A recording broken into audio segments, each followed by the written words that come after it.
OK. Allez-y. Merci beaucoup. Donc, bonsoir, ce 17 décembre 2021. Il est 16h31 et nous sommes à la séance extraordinaire de la ville d'Estérel. Mon nom est Frank Pappas, je suis le maire et nous sommes accompagnés de Marjorie Boyer qui est présente, Anne-Marie Masson, Deborah Marglees, il y a Charles Coulson et Alain manque à l'appel pour l'instant, mais il devrait arriver sous peu, j'imagine. Aussi, nous sommes accompagnés du directeur général de la ville, M. Luc Lafontaine, et de la trésorière Nadine Bonneau, Mme Bonneau. Bonsoir à tous. Et on présente M. Wade aussi. Oui, excusez-moi. Sorry, Alexander. OK, bonsoir. Donc, voici une séance extraordinaire a été demandée puisque même si nous avons jusqu'au mois de janvier de l'année prochaine pour déposer notre budget, le gouvernement nous demande, avant le 31 décembre de cette année, de présenter un programme triennal d'immobilisation pour les 3 années à venir. Ça, c'est un genre de guideline, un roadmap, si on veut, de nos intentions, où on pense dépenser de l'argent au niveau des immobilisations lors des 3 prochaines années. On n'est pas coulé dans le ciment, mais c'est pour donner un aperçu de nos intentions, puis d'où un peu de l'argent va être dépensé. Donc, on va commencer premièrement par constater la régularité de la vie de convocation, puisque la présente séance de conseil a été signifiée à tous les membres du conseil il y a au-delà de 24 heures. Donc, je veux faire cette constatation-là. Je ne sais pas si c'est par dépôt que ça se fait ou pas, mais c'est parfait, M. Pappas. Merci beaucoup. Et finalement, on a ici, comme vous pouvez voir, je pense que M. Leclerc est en ligne ou essaie de joindre à nous. Je veux le dire à Mme Bonneau, il vient de me texter quelque chose. Peut-être juste qu'il nous dise c'est sur quel nom qui est branché. Probablement que c'est le nom de sa conjointe ou... Parce que c'est pas sur le nom d'Alain, en tout cas. C'est Mélanie Bellin. Ah, OK, parfait. OK. Ah, ça va marcher. Donc l'ordre du jour est indiqué.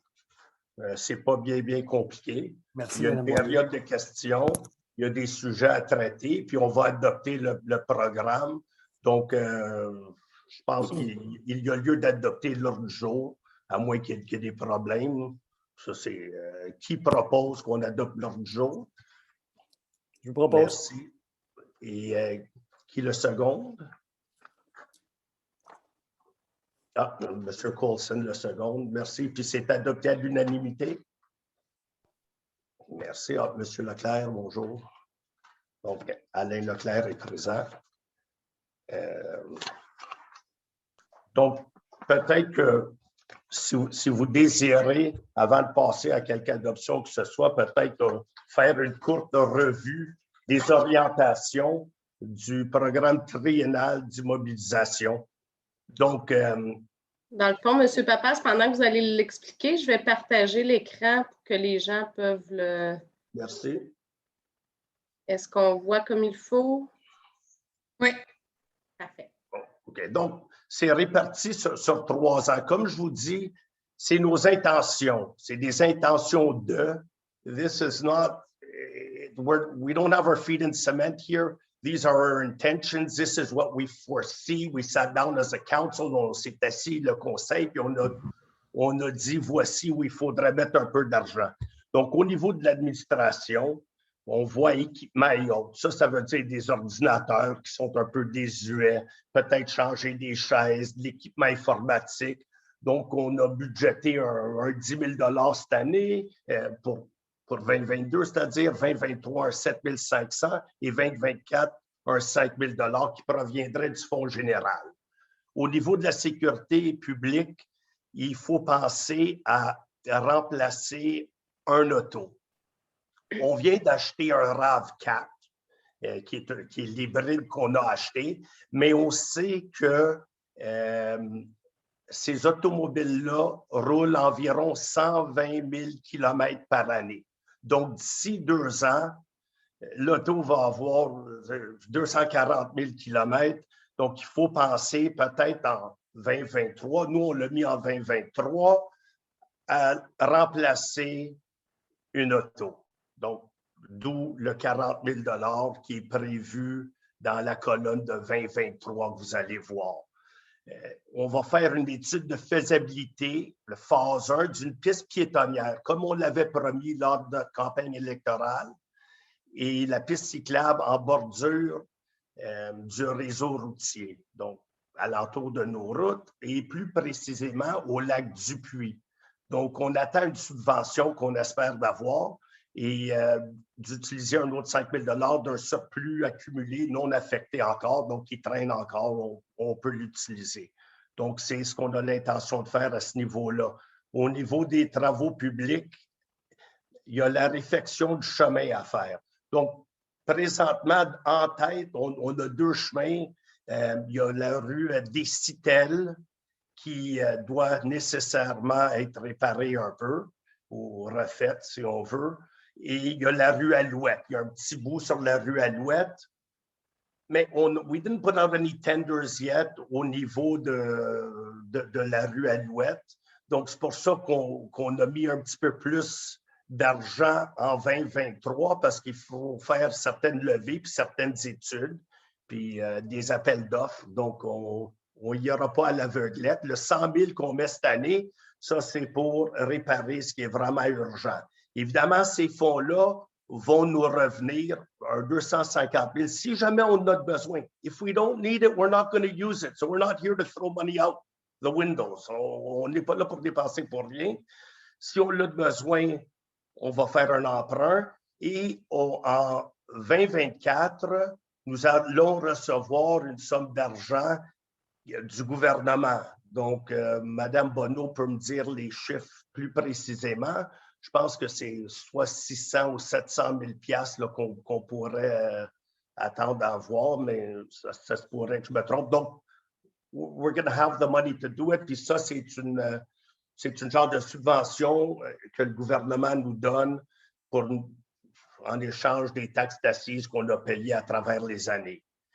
Donc, il faut aussi changer le turbo, c'est-à-dire le moteur dans un de nos camions. Ça, c'est un 6 750 $ qu'il faut faire l'année prochaine. Il faut remplacer la rétro-caveuse. Ça, c'est la pépine. Ça c'est environ 175 000 $. Donc, il faut le faire. Puis, ça va nous prendre éventuellement un camion de déneigement. Donc, on sait qu'on a un neuf de cette année, mais l'autre date de 2013. So, 2013 is a long way off. En regardant tous les dépenses, on a réalisé au niveau du conseil qu'on garde nos équipements, puis nos camions, puis nos autos trop longtemps. C'est-à-dire qu'il faut procéder à rajeunir plus souvent nos équipements pour être capable de les revendre sur le marché à un prix qui est bon. Et puis, on s'est dit, après en avoir pensé un peu, que les changer à tous les 2 ans, ça serait le maximum. Parce qu'après 2 ans d'usure, tu peux aller chercher une bonne pièce. You could get $1 for your equipment after 2 years of use. Plus que ça, on est perdant. Donc, ça, c'est la raison pour laquelle on a pensé à insérer le montant de 350 000 en 2023 et puis penser à réorganiser l'achat des équipements plus souvent que trop tard. Au niveau de l'urbanisme, ça, l'ancienne administration avait entrepris un plan pour tout moderniser et puis finalement, c'est un plan d'urbanisme qu'ils voulaient refaire qui a été mis en attente pendant les élections. Il y a des vérifications qu'on va faire Et puis, si on va de l'avant, et je pense qu'on a déjà commencé à faire l'étude, ça semble être bien, il y a certains changements à faire. Cette semaine, on a discuté, M. Coulson et Mme Boyer ont parlé, il y avait M. Lafontaine aussi, avec l'avocate de la ville, qui est spécialiste dans le domaine. Il y a une conversation de 45 minutes. Donc, au début de l'année, on va s'y mettre parce que si on décide de procéder de l'avant, il faut le faire vite.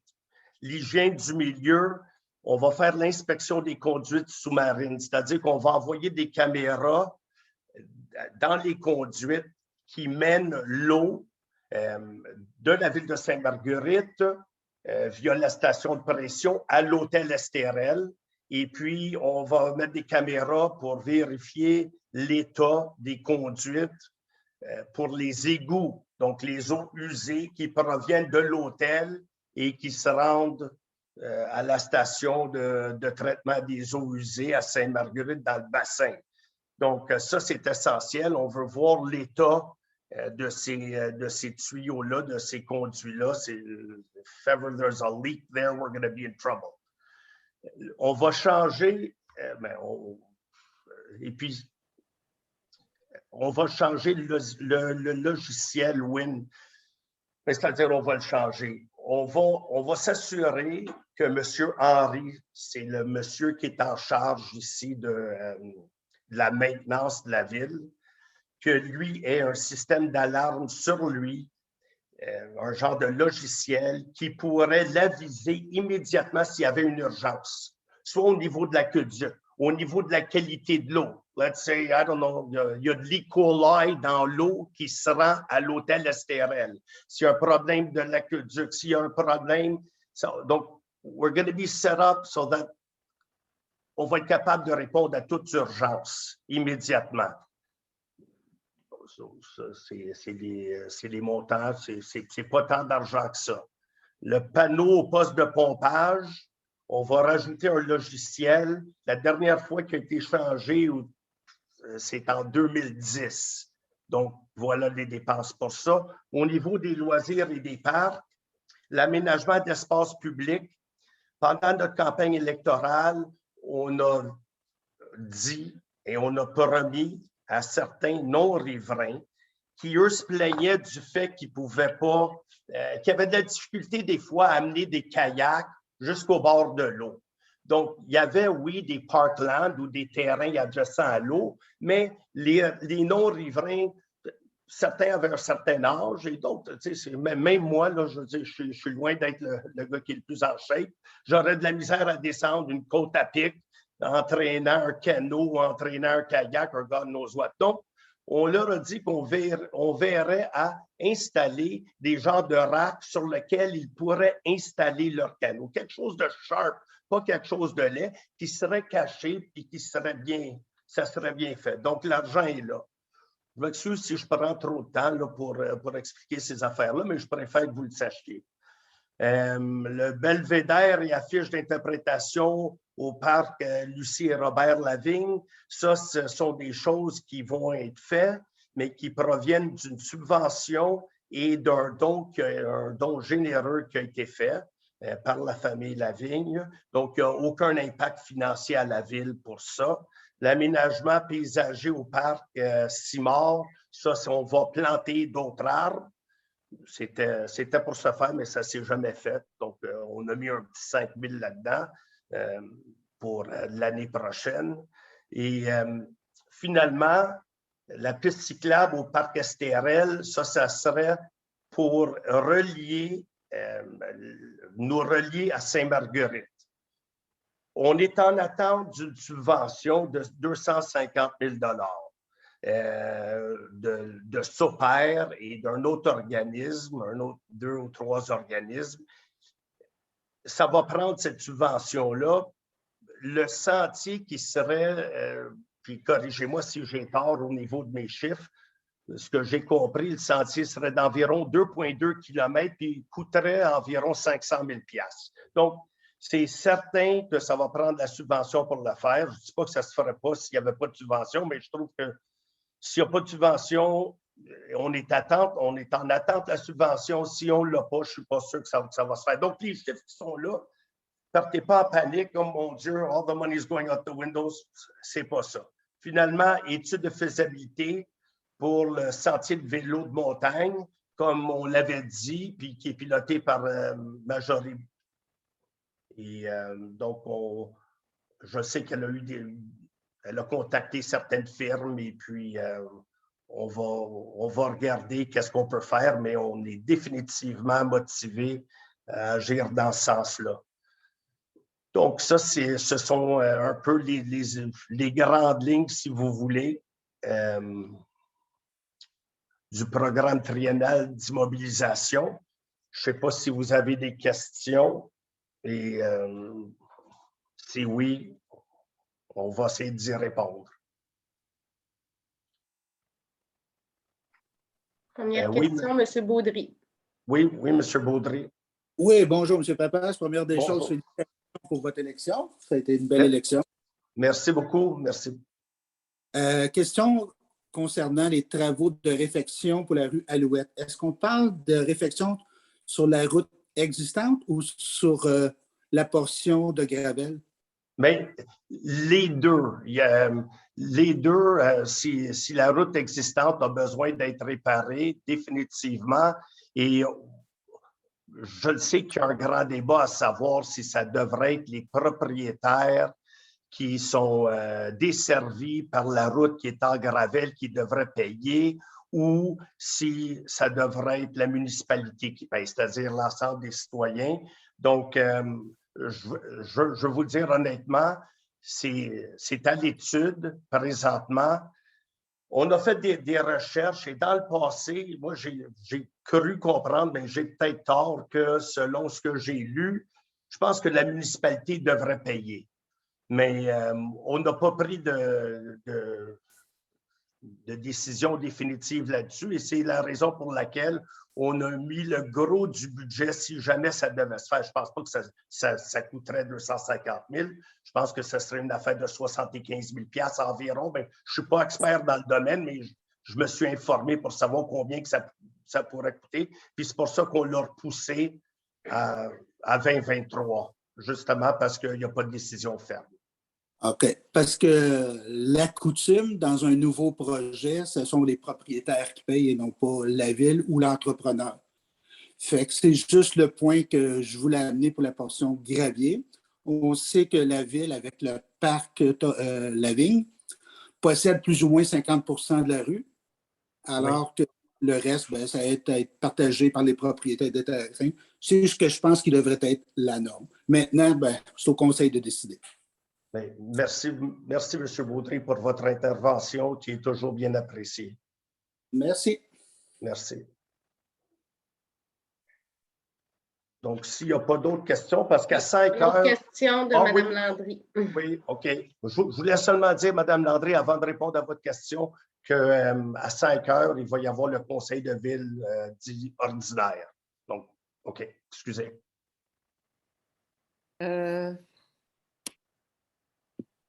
Oui, bonsoir. Moi, j'appuie totalement ce que M. Rémi Baudry a dit. Et ce serait très injuste de votre part de ne pas faire payer les propriétaires limitrophes. Et à ce moment-là, si vous persistez, si vous continuez dans votre décision de faire payer tout le monde, à ce moment-là, je vous demanderais d'asphalter aussi la rue des